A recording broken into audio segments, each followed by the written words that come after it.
We live? Welcome to Gas Station Cappuccino by Caffeine and Kilos. Dean Sidoris next to me. I'm Danny Lear. And let's start off, my favorite way to start these off, with a listener email. Ooh. So this email is from Brandon Burns. Shout out B Burns, double B's. Brandon Burns. Said, love the podcast. And then he gets into what he really wanted to talk about. Last week we discussed calves, or 2 weeks ago. The week before last. He said adding significant size to the calves is possible, but because the muscles are used so frequently, the amount of work they need to grow is pretty wild. The best way to grow your calves, though, is heavy front carries for distance, essentially using the overload principle. So it's heavy front loads. Well, the first part makes a ton of sense. Is that it's hard to grow them because every time you're walking, you're using your calves, and so because the overload principle, right? Like in order to super compensation, so you have to do more than what you're normally doing significantly in order to have an impact. So, like for example, bicep curls, like you're not really curling anything heavy or even just very frequently on a daily basis, right? So you do curls, even if you do, say, 3 sets of 10 or 3 sets of 15, you're getting that's enough volume to stimulate growth. Whereas the calf raises, you're fucking walking around all the time.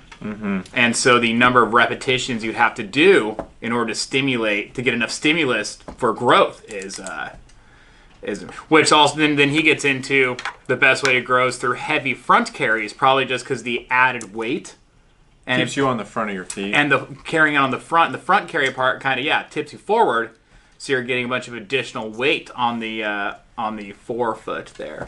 Yeah, I remember. What was that other thing? After the show was over, you went and did some Googling, and you found stuff about it's the muscle fiber types within the muscles. So like I believe you're saying is the outer calf or so there's the gastrocnemius and the soleus are the two muscles of the calf. The gastroc, I believe which is which? I believe the gastroc is the larger muscle, like on the inside, like the medial aspect. And the soleus is the one you see on that side more. I'm not positive. That might be reversed though. Point is, the one of them is primarily not necessarily for explosive movements. One is primarily, type 2 or whatever, slow twitch fibers. I forget which one's type 1, type 2 also. I'm not doing very good on my anatomy physiology right now, but you get the point. Muscle fiber types which do not grow as... There's a pretty big difference in percentage, right? There's I don't percentage remember. rating. It was 50% or something of the normal muscle growth rate. Right. According to this. So according to this one article, whatever. Right.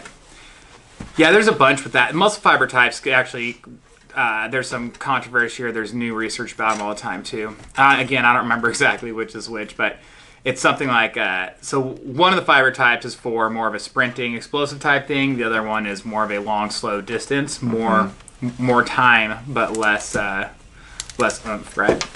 But then there's something like within those, there's also a in the middle that can go either way, but it's one of those things where some type 1 fibers can act like type 2, but not all type 2 can act like type 1. It's like that type of thing where it's there's this middle groupings, and that middle grouping can be if trained a certain way can act more like muscle 2 fiber types, but if they're not trained that certain way and they default to act like type 1, so you have there's to something do it. like that. You have to do the specific training for it to work. Right. So with that, it's the thing where some people try to say like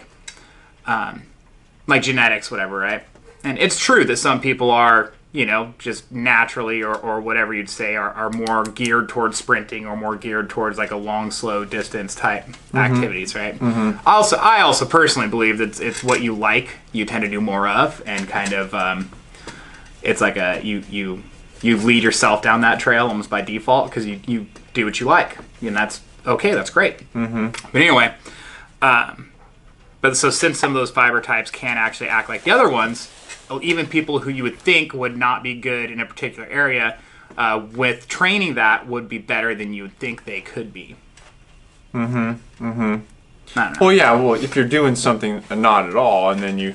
Right, but like I think some people think the ceilings for people are lower than they sometimes are. Yeah, for sure. You know, because if they just because they've trained a certain way, well, and so their muscle fibers are acting a certain way. But if they trained a different way, some of those muscle fibers could, in fact, it might just take longer and more work. It would take longer and more work. Still get better. Correct.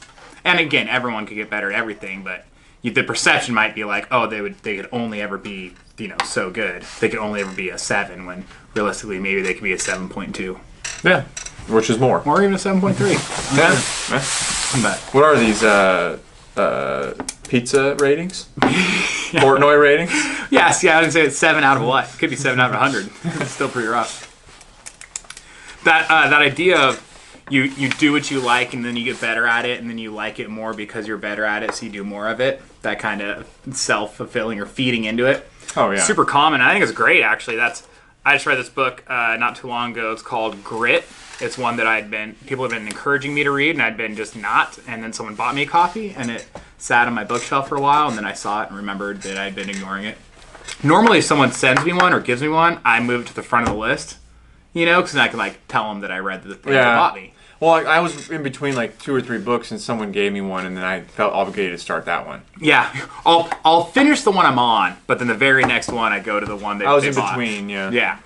So anyway, that's kind of the idea behind Grit is how do people get good at certain tasks, or why do some people excel more than others in certain things, and or the kind of starts that West Point, what cadets graduate from West Point and which ones drop out. And then it gets into the fact that the tests that they're given prior to admission are absolutely awful at determining which ones will stick around. Like kids that performed very well on the entrance exams were not always the ones that hung around. They actually were some of the ones that dropped the quickest. And so then, how do you know who the hell is going to do well there in that environment? So this psychologist, Angela Duckworth, did a bunch of research on it and stuff and came up with this scale and gave it to kids and actually had a lot of success. She was actually able to kind of determine what gives people, so she called it grit. You hear people call it stick-to-itiveness, which is kind of fun.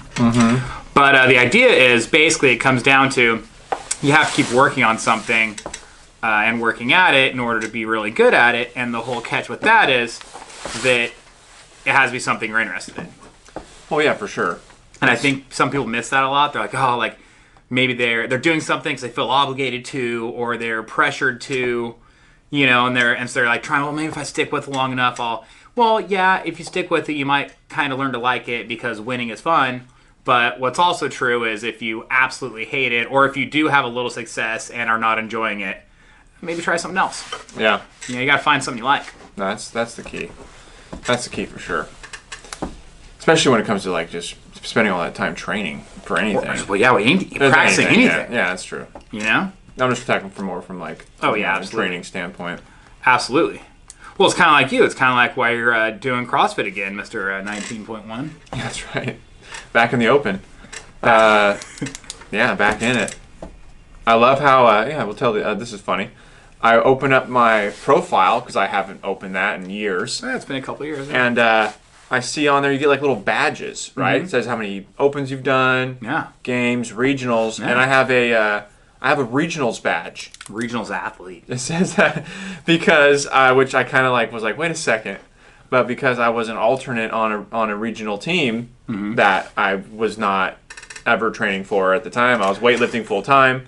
I was put on a team as an alternate because I had done I did the open workouts or whatever, so I was listed just in case someone broke their leg.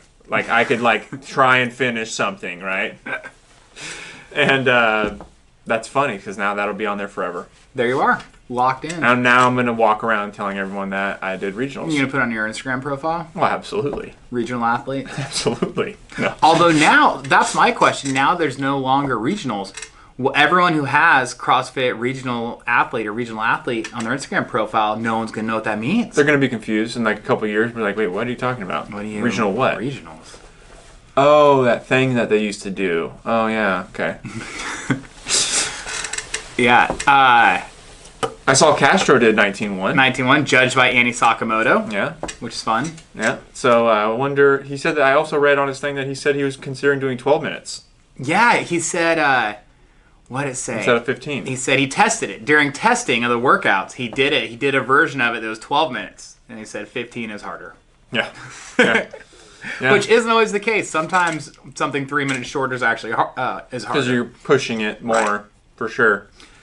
Anyway, that's pretty funny. So that also tells you, that he obviously is, he may not necessarily do every single one prior, but he's testing different workouts all the time. And I know they have other people test them often, too. Oh, for sure. He's got to have all different levels of athletes, I'm sure, test it just so he knows, okay, how does a novice react to this workout? Right. How does a professional and do this workout? So it's good that he does it too, so he knows, how does a busy man do this workout? Yeah. Whatever.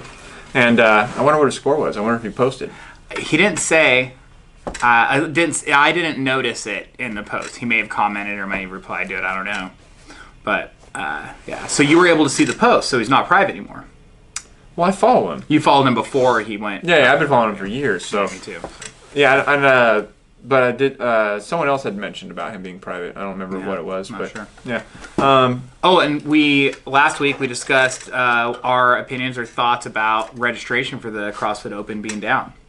Did you see the morning chalk up today? I did not. So they said the final numbers are in, and again, this is from the morning chalk up, so not CrossFit themselves. But so registration for the Open this year is down 14%.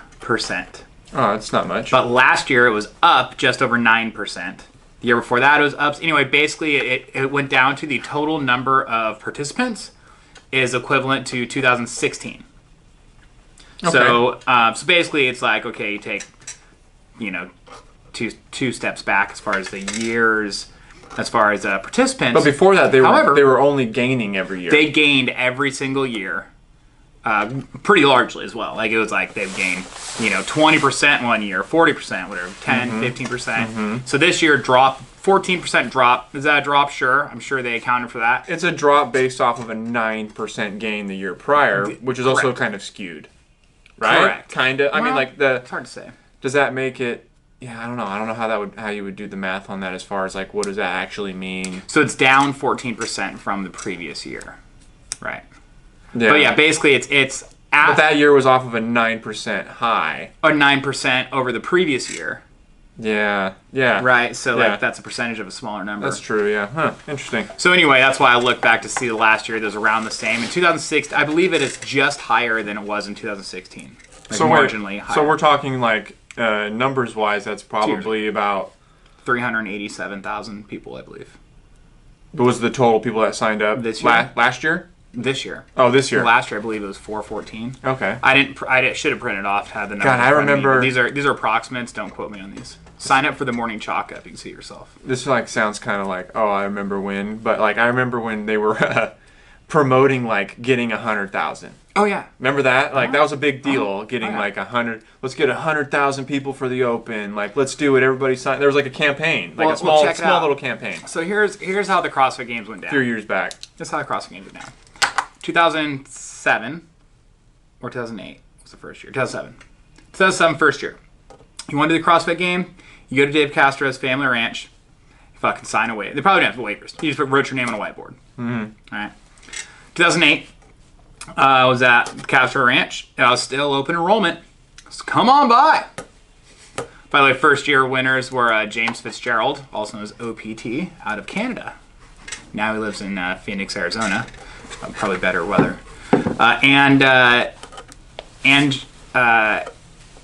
Jolie Gentry, out of CrossFit One World at the time, which ran by Freddie Camacho, who is now married to China Cho. Mm-hmm. All close there. So that was 2007. 2008 comes around. That was Kalipa year. Mm-hmm. Jace Kalipa out of nowhere won the CrossFit Games. Shit, I don't remember who the female was that year off the top of my head. Anyway, point is, still open enrollment 2008. And then I went out there and watched it. And that was fun. And then 2009, it was still at the ranch. I think that might have been the last year anyone could do it. 2010 was when their first year in Carson, I believe. That's when they signed the Reebok contract. Was 2009, was there an Open? So I think 2009 may have been the first Open. No. They did, I don't remember. So 2009 or 2010, they started the sectionals. So they had a sectional, and if you would qualify the sectional, you go to regionals. And then from the regionals, you qualify for the games. Then at some point, I think around 2012 or so, they quit doing the sectionals and started doing the Open. And I don't know the exact year on this, but this is just the way it went. I believe I started CrossFit near the end of 2009. I don't know why 2014 stands out to me. Maybe 2014 was the first when they like abolished the sectionals. I'm not certain. I don't know. I don't remember that much. I don't think I was like into much of the details because I wasn't like a gym owner. Or I wasn't at that skill level. So the years on this aren't exact, but this is what I did the Open. I did the Open. This is how it went down, though. Well, no, 14 there was regionals. Right. No, I'm saying I don't know if there was sectionals. No, there wasn't. 14 was the year that Caffeine and Kilo's team went to regionals. That's right. So was that right? So did they do the super regionals that year, or are they still doing the smaller regionals? That was smaller regionals. That was the smaller NorCal only. Right. So super regional was I think 15. 15 or 16. Yeah. So in 2015 or 16, they went to the larger, fewer regionals. So going from doing whatever, having 16 regionals or something down to like 8. And then, or however that went down. And then now, they just no regionals. But I actually don't mind it. Some people get all upset. Hurts people, the whole, make the CrossFit Open great again. Right? Like that type of thing. I get it. Yeah, because that's not played out. Yeah, oh yeah. Make something great again. We're going to make some red hats. Yeah. Make the Open great again. So. I'm sure that someone has already printed that. Someone's absolutely doing that. Yeah.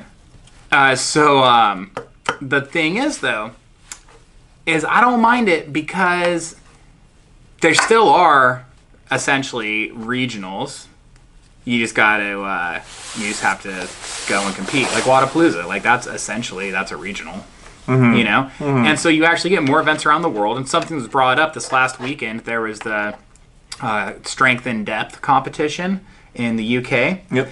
And so what you got in the UK was athletes that were not from that area going over there to compete. Like maybe the event organizers, pay their travel or somehow encourage them, or maybe for them it was just a good opportunity to go overseas and do a competition, whatever, or maybe just trying to get some big competitions in, good practice, And so what you get then is people who are like big fans of CrossFit internationally are actually getting some athletes they normally would not see coming over there to compete. Like maybe you live in London and you're not coming to America to go to the CrossFit Games, but you would love to.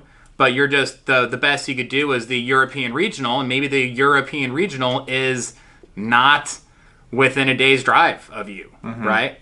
And so, it's just not, you don't really have a chance to see any of these athletes. And plus, even at the European Regional, you're just getting other Europeans, which you see Europeans all the fucking time because you live there, So it's kind of nice they can see, go see some other athletes or people they've seen on TV or heard of or whatever.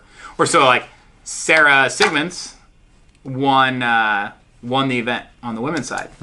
And so, a lot of people there maybe have never seen her compete or whatever, right? And she won the games at one point and was a pretty big name in CrossFit, so that's kind of fun for them. Of course, our girl Haley Adams, who's the fittest female teen in the world. Yeah, she went against adults, 18 years old, and she got 7th or 8th place. I believe 7th. 7th, yeah. Yeah, 7th. So that's really. And she finished top 10 in 6 of 7 workouts. Yeah, she got a 3rd place, a couple 4ths. Anyway, pretty good. Yeah, it was like she had like 1/19th. That might have, kind of did a little bit of hurt to the overall score. But I mean, that was the only that was her worst placing was 19th, but the rest of them were all single digits. Yeah, fantastic. So it's different. I don't know if this is true, but I heard that there's a sectional that's in Asia somewhere, might even be in China. I heard that Rich Froning is doing that one, trying to get his name in there. Well, as an individual. That's what I read that somewhere. I don't know. The comeback is real. I don't know. Yeah, there's no way though he's putting in the training hours that he was before, but probably not. But it's the point of it is you're getting some of these guys out there and getting some of these people going to other countries and doing these competitions that normally wouldn't be seen at. So Does that mean they're going to expand on more of the team-based competitions as well? Because, I mean... Yeah. Well, so as of now, the only way to qualify a team for the games is by doing one of these competitions. Did this one, like, in the UK, did that have a team aspect to it? I don't know. Yeah. All the marketing and stuff I saw for it, and all the pictures I saw for it, I didn't see much team stuff going on. But, I mean, team doesn't usually get that much airtime and play, even though I think it's more entertaining to watch. Oh, the team is definitely more entertaining. It definitely doesn't get the, I think people want to see the individual right now still, a lot. But I prefer the team stuff. Well, you get the opportunity to watch a 3 individuals standing on the finish line waiting for one person to fail a couple more ring dips. Or pull-ups or whatever, Yeah.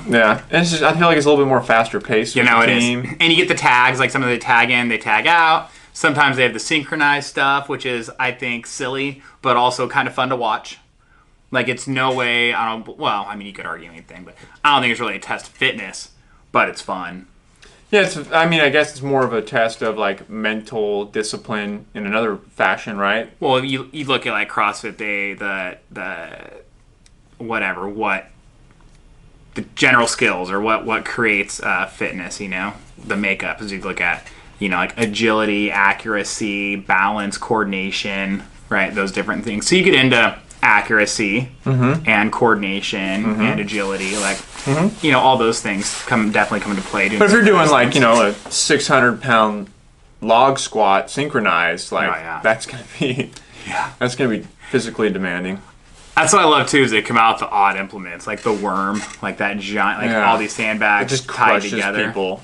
Just like people just get totally people make it or break it on that workout. One step in unison, holding the shit overhead like you're in with athletes buds training. Like half your athletes sometimes are different sizes, and I'm sure some teams that are up their teams are trying to get everybody around the same height because they know shit like that's going to go down. Yeah. You can't just have 2 like short people and 2 super tall people, and you're just kind of setting yourself up for some issues. Yeah, it definitely makes it interesting. Well, it's like, I remember from the book Extreme Ownership, talking about buds, SEAL training, how they get them their boat crews, and they kind of go by height for that reason. And the smallest one, they call them Smurf crew, because all the shortest guys out there. Yeah, and then they kind of throw them around by taking the leader from one and putting him on the worst performing team. Yeah. And it's funny how that team ends up becoming like a contender. Oh, they start winning. Yeah. Right. Because their morale's up. They got someone who can actually lead, telling them how to like work together as a team. Which is, if you haven't read that book, Extreme Ownership. That's a must-have read. I totally believe it. Look, you got a group of 6 guys and you got someone who's supposed to be in charge. The guy in charge, if you make a mistake and he says, "What the fuck's wrong with you? Come on." All right, is that really encouraging you, or now you're like, "Oh man, what the fuck's wrong with me?" Like, Or you're like, "Hey, fuck you, man." Yeah, exactly. Like I'm trying here, right? Yeah. Or you trip and fall, and the leader, and therefore everyone on your team is like, "Hey, it's all right, let's go, come on, get up." And they help you up and get you on the boat, slap you on the ass, and you get moving. You got this, man. You got it, right? Then all of a sudden you think, "Oh, it's okay. It's okay that I made a mistake. I can't, like, that happened, right? But we're all over it. We got a mission at hand. We're doing this thing. We're all in this together." Right? Someone else falls, I'm going to help them up. It's an entirely different fucking mindset. Like, I absolutely believe that you get the right leader in a bad team or situation, they can do well. And the reverse happened, right? And this is one example. They took the worst. So they took the best performing boat crew and the worst performing boat crew and just swapped their leaders. And what happened is the best performing boat crew won. The previously worst performing one won, and the one that was previously best performing came in like second or third. Yeah, they fell drastically back, and then continued, and then like did not do, and then did worse for a couple races until because the leader of that one refused to believe it was his. Had anything to do with him. He's like, he was blaming everybody else. Last place. Look at all these jabronis he stuck me with. Yeah. Yep. And then they said, "Okay, how about you get the best boat crew?" He's like, "Oh hell yeah!" Thinking he's gonna like, smooth sailing from here on out. Got all these stallions, and then no dice. Yeah, that's a great book. I just love the comparison of the workplace to the training and the what's the word? Just the similarities. Yeah, the similarities and the comparisons and how you have those same kind of people in business that Yeah. want to just blame everybody instead of just trying to like solve the problem and move forward instead of dwelling on the past. It's great book. Anyways, you should pick that up. He has another book We'll put that on our book club list. We really should. He has another one out I have not read yet. It's called The Dichotomy of Leadership. And from what I've heard about it, but I haven't read that one either. Essentially, it's like, oh, well, you have to, whatever. Like, you have to move fast, but you also can't be reckless. You have to think things through to make the right decision. Like, so how do you navigate a world of having two sides to every coin, right? Mm-hmm. Mm-hmm. So, I'll read it eventually. Yeah, no, for sure. Saw the leadership thing a lot too when I was coaching wrestling. Mm-hmm. Like you get teams sometimes. I was a part of a few. You get some teams out there who have a bunch of kids that are really talented, like really good wrestlers, a lot of experience, started when they were young, really talented, and just as a team, they just never quite get it done. Like you got a couple guys who really, really do some things, and then it's just as a team they don't do it, and they're wondering like, well, what's up with that? Like, how do you have these 3 or 4 kids that are so fucking good, and then everyone else just scrubs, And then you get other teams who do not have a single standout. Like they might have 2 or 3 guys who are like, okay, yeah, that guy's pretty good. Oh, it's pretty good. He'll do some things. But then just the overall average is just pretty high. And it's 100% that same thing. It's the coaching and the leadership within the team of the entire team believes they can do it, and they believe in each other, and they know they believe in each other, and so someone telling them you can do it instead of like, hey, look, you're not Johnny. What are you doing? Yeah. No, and then it's also like it's right. It's a team sport. It's not individual. Wrestling is a team sport. You're winning as a team at these competitions, and obviously there is individual. Right. But like especially at the younger age, right? Isn't it kind of more team focused, right? In a way, for the most part. Depends on where. Yeah. Unless you got some kid who's obviously like building up to be like a state champ. But they're gonna do that anyway. No, they're gonna do exactly. Especially around. Depends on the area, but vast majority of schools, especially in high school and early on in high school, there's a lot of kids in there that are just starting. But you can get really fucking good in 4 years if you're coached the right way and in the right environment. Yeah, cool. Yeah, man. Well, I wonder what the work. So we were both wrong. Nobody eats cat food. We were both wrong about the open workout. There were not thrusters or pull-ups. There wasn't even anything besides a medicine ball and a rower. Yeah. A lot of people are thinking that this is the year that they're finally going to introduce the assault bike because it still has not been used in the open. See, yeah, maybe. Yeah, I don't know. So, but I think that's tough because, so I feel like the rower, it's pretty much there's the standards. Like there's other rowers out there, but everyone gets the C2 rowers. That's what it is. But with the assault bike, like there was the Aerodyne brand. Now assault bike is definitely taken over. But then there's the, like Rogue makes those Rogue Echo bikes. So it's like, well, if it's assault bike, what if my gym only has the Rogue Echo bikes, Whereas I feel like rower is a more standardized equipment. The bikes, I think you get a lot of different models. Yeah, maybe Does that make sense? Yeah, but I think if it's the calorie mode, I feel like it's probably going to be close. Obviously, I'm sure people do, and they hunt down, okay, what is the most forgiving calorie bike that you can do, right? I don't know. Right. I don't know the answer to that, but maybe there's certain restrictions on the bikes. Then maybe you can only use an assault bike or the rogue bike. You know what I mean? Like maybe that's it. You can't use like a 1985 Schwinn metal fan Aerodyne. But well, it makes me wonder too. Like the rowers. I mean, really, if you want to get into it, what you should do if you really thought you had a chance of this thing is like, okay, rowing workout. I would spend Thursday night cleaning the fucking rower. Getting it all nice and oiled up. Pop the side off. There's all this like lint in there. Pop the side off, clean that lint out, oil up the chain. Like get that thing fucking primo. Fresh set of batteries. Why not? But just get it because that flywheel, like if there's lint all over that flywheel, or if it's kind of friction's gonna slow it down. If it's kind of gummed up, the chains will get gummed up around the flywheel. Absolutely. Like I'd get in there with get some grease in those bearings. I'd grease the bearings. I'd also get a canister of the air. What's that, like a keyboard cleaner? Get in there, clean up the rower, hit some whippets. Just make a night of it. Yeah, just get it all spun out before you do the workout.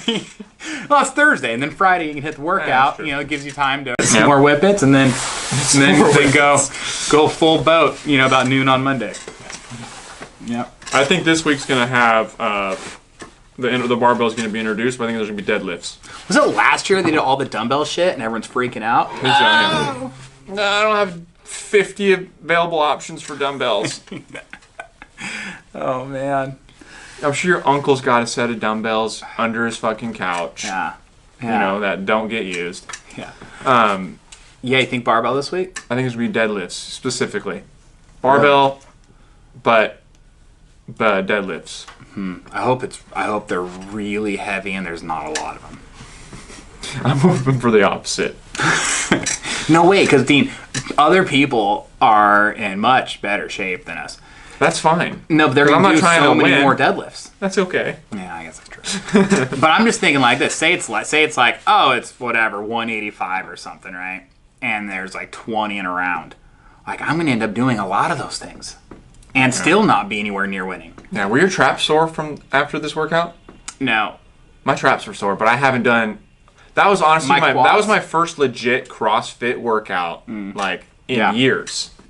Not including like the little like body weight stuff I do around here, but being on. I don't know the last time I touched a rower. Besides, like I did like for our hat release we have coming out. Like I stepped on a rower for like a second, but before that, and then the wall balls. Yeah. Like fuck, I haven't touched a wall ball in probably 3 years. Maybe to sit on it to stretch my back before weightlifting practice. But We'll check the depth, make sure you're squatting low enough. Yeah. Remember that squatting to a ball when that was a thing? Yeah. Yeah, a lot of air squats to a ball was a thing. You just end up bouncing off of it. Yeah, that was gross. It was weird. It's like just ruining all the balls too, smashing them flat. It was like turning them into eggs. The idea of like, oh, this is a good tool for a lot of people. If they can't get low enough, you give them a target, and that's which is totally true and totally great. And then some people are like, oh yeah, we're just gonna squat down to these balls all the time, make sure everyone gets depth.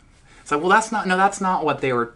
That wasn't really ever the intention. You need the retention on the way up. Also, exactly. You don't want that rest at the bottom. No, it's like the ball was only there for people who didn't know if they were low enough. It wasn't meant to be like okay, we always squat to the ball. And for some short person, like that's not going to be low enough. Exactly. You know, it's kind of how wide you're standing. What happens too? Absolutely.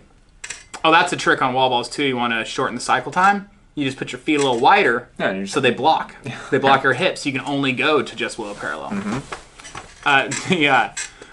I always like to the open is one of my favorite times of the year for this. Is that people in some CrossFit affiliates start getting really silly.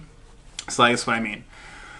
There's a workout that has this happened first with chest bar pull-ups. It's the first time I remember it. There's a workout with chest bar pull-ups, and then all these affiliates come out making the announcement on their blogs because this was back in the days of blogs. All right, from now on at CrossFit Your Mom, is that an affiliate? I wonder. Probably. That'd be a good one.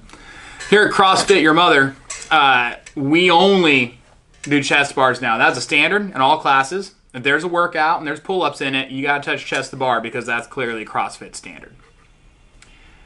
And it's like, no, that's his workouts. No, that was just this one workout. They just did that because it's easy to judge and makes it different. And it's but that was a common thing. Like a lot of people are doing that. And then it happened again with like hand release push-ups. All of a sudden, there's hand release push-ups in a workout, and all these gyms are coming out. All right, from here on out, every time we do push-ups, they're hand release push-ups here. Because now that's the standard. CrossFit is set. It's like nope. That's just how they're judging the one workout. And it's also, I get the hand release obviously for judging purposes. Easy to judge. But like you get way less of a pump that way. You get way better pump when you are in constant tension the whole time. True. Although I will say also though that hand release does force a little contraction of your upper back, a little rhomboid contraction. Yeah. If you do them, I actually start. But you're getting that contraction regardless, though. Like your back's getting worked good on push-ups every time. Yeah, not the same, but yeah, for sure. Anyway, it's I just love the whole. Oh yeah, it's standard now. Well, it's like wall balls. Happened with wall balls. Okay, men 10-foot target, women you're going to 9-foot target for the open. And then people are coming, all right, so from round one out, all women have to do their wall balls to a 9-foot target. I'm like, what are you talking about? Yeah, and then there were some things going around this year about people like talking already about, oh, this workout's like for tall people only. They can squat lower. And it's like, Yeah, but they got to throw the ball not as high. I'm not justifying it. I'm just No, yeah, saying yeah, like yeah. that's also like the give take. But it's like Rowing, it definitely being taller helps in the rower. Oh, for sure. You get more chain out. like China posted something that was hilarious to me. It said something like, "Let's not pretend like 95% of the rest of the CrossFit workouts don't favor shorter people." Yeah, exactly. Like one little workout that might have a slight advantage of someone taller. You take, I bet if you, I mean, that's, data's out there. It's not like this crazy thing. If you take like every games athlete and you take their, height and weight, like there is a type. Mm-hmm. If you are like 5'9", 185 pounds, 190 pounds, you are in good shape. Yeah. To do well in most CrossFit workouts. Mm-hmm. And that's okay. Mm-hmm. But yeah, it's that workout definitely was good for tall people, for the row more than for the wall balls. But for both, for sure. But like then there's going to be anything else that's exact opposite. For sure. That's the whole thing. It's all give. There's always going to be burpees. It's going to be the collective of all the workouts is what dictates. Thrusters. Yeah, like it's going to be some that are going to be horrible for tall people. Thrusters. Probably tomorrow. Or probably Thursday, I mean. Probably Thursday. Yeah. So. Yeah. Hey, this isn't coming out till next week, yeah? Hey, if you were at the Arnold and came and saw us, thanks for that. Yeah, thanks for coming by. All right, this has been another episode of Gas Station Cappuccino. We will be talking to you next week. Alrighty, next time.